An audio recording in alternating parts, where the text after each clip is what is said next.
据媒体报道，8月25号，俄罗斯总统普京签署了一项法令，将俄罗斯武装部队的人员数量增加到了13.7万人。届时，俄现役总兵力将高达115万人。在俄乌战争愈演愈烈的情况下，突然下令扩军13万多，那究竟是俄军不行了，还是他们有什么大动作呢？今天大兵来和各位聊一聊俄军为什么要扩军。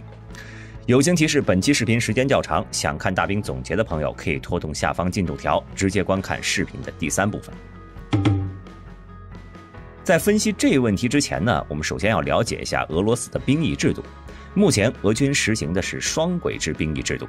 简单来说呢，就是征兵制和募兵制并行。俄罗斯要求所有18到27岁的男性公民都应当在军队中服役1年，属于义务兵。其次，俄国防部通过签订合同的方式，雇佣在义务兵役期间表现良好且有继续从军意愿的人，继续留在军队中，这就属于合同兵了。可能有朋友会有疑问啊，为什么俄罗斯拥有上百万大军，但是在乌克兰的兵力却一直都没有超过20万呢？造成这种局面的很大一部分原因呢，那就是俄军中义务兵占比过高，大部分部队都不能出国作战。按照俄罗斯法律规定，义务兵只能在俄罗斯本土作战，不能出国战斗，这就让义务兵的灵活性大大降低。至于俄军的合同兵，根据2019年俄罗斯国防部长绍伊古的说法，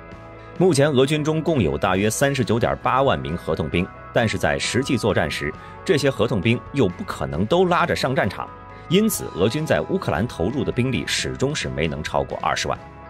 按照当时绍伊古的设想，俄军应该尽快实现全员合同兵化，也就是说，义务兵将会成为选拔士兵的机制。但是由于俄罗斯军费紧张，一直以来都没有实现这个想法。目前俄军只在空降军、部分近卫部队和精锐部队中实现了全员合同化，至于其他部队，主要还是以义务兵为主。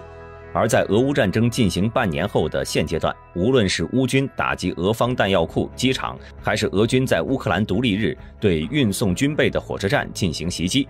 都表明了战场局势越来越紧张，在短时间内是不会结束。这次普京下令扩军13.7万人，使得俄军的正规军从原先的101万增加到现在的115万，也刚好证实了这一点。那么这次普京突然下令扩军13万多，是因为俄军的战力损耗已经超出预期了吗？答案是肯定的。在没有外援的情况下，俄罗斯和乌克兰作战肯定是俄军占据上风，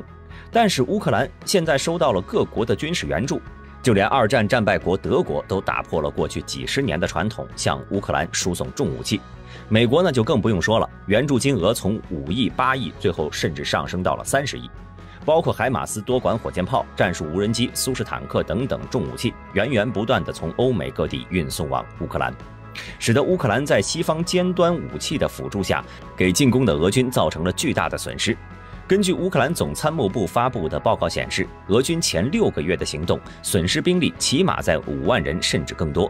虽然不能确定乌方发布的俄军伤亡信息是否属实，但是从俄军多位将领阵亡和报废众多武器装备的情况来看，乌克兰抵御俄军的进攻确实是有一套，其损失的一部分兵力也是事实。因此这个时候呢，俄军就必须大量招募兵员，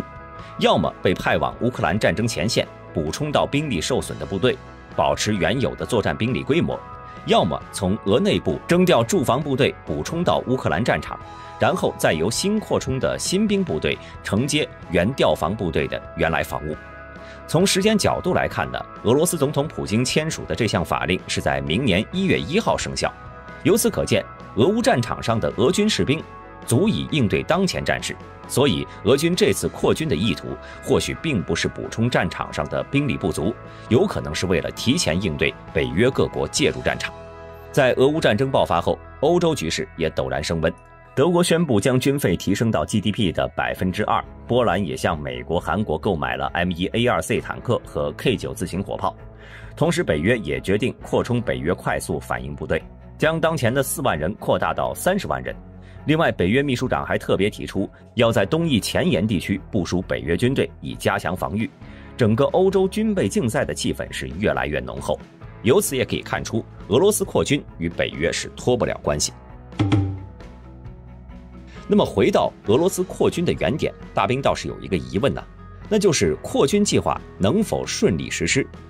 因为对于普京的这番操作，毕竟是冷战结束30年以来历经了多轮裁军后的俄罗斯军队首次扩军。而从俄方的征召新兵的资料、国内人口情况以及俄罗斯国内对俄乌战争的实际支持程度来看，这项扩军计划似乎并不容易实现。一是俄罗斯的武装力量从来都没有达到他们公布的人数。根据俄罗斯国内独立媒体、英国国防部、五角大楼等多方分析，其实在俄乌战争开始之前，俄罗斯的武装力量总人数可能是不超过175万，其中现役军人不超过86万。也就是说，俄军在进入乌克兰之前，兵力就已经空缺了15万。而短缺的原因呢，就是俄军内部无处不在的贪污腐败现象。例如虚报军人数量，可以获得更多的军费，但实际支出更少的军费，其中这差价呢，就让高级军官获得了更多额外的收入。这意味着，在普京8月25号签署总统令的时候，俄罗斯军人的实际数量只有165万，其中可以作战的军人是不超过76万。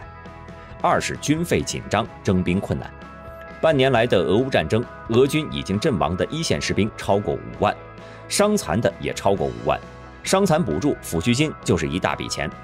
同时，俄乌战争已经发展成长久战，让越来越多的俄罗斯普通民众对俄军获胜失去了信心，这就导致在服役的士兵厌战情绪越来越严重，而适龄被征召的对象拒绝兵役的情况也越来越严重。根据俄罗斯媒体自己的报道呢，也能看出，俄军为了补充受损的兵力，但是在俄罗斯境内又无法征召到新的士兵，除了增加征兵的最高年龄、降低最低年龄之外，甚至他们还把征兵广告发到了监狱。比如上面这份8月22号《莫斯科时报》的大标题，就是如果你热爱你的祖国，我们可以免掉你的刑期。该报道称，俄罗斯国内的私人军事服务公司瓦格纳集团在17个俄罗斯监狱共招募了1000多名囚犯。据了解，这些囚犯有的已经因战伤被送进了医院，还有一些已经在战场上阵亡了。三是新兵作战的作战价值让人怀疑。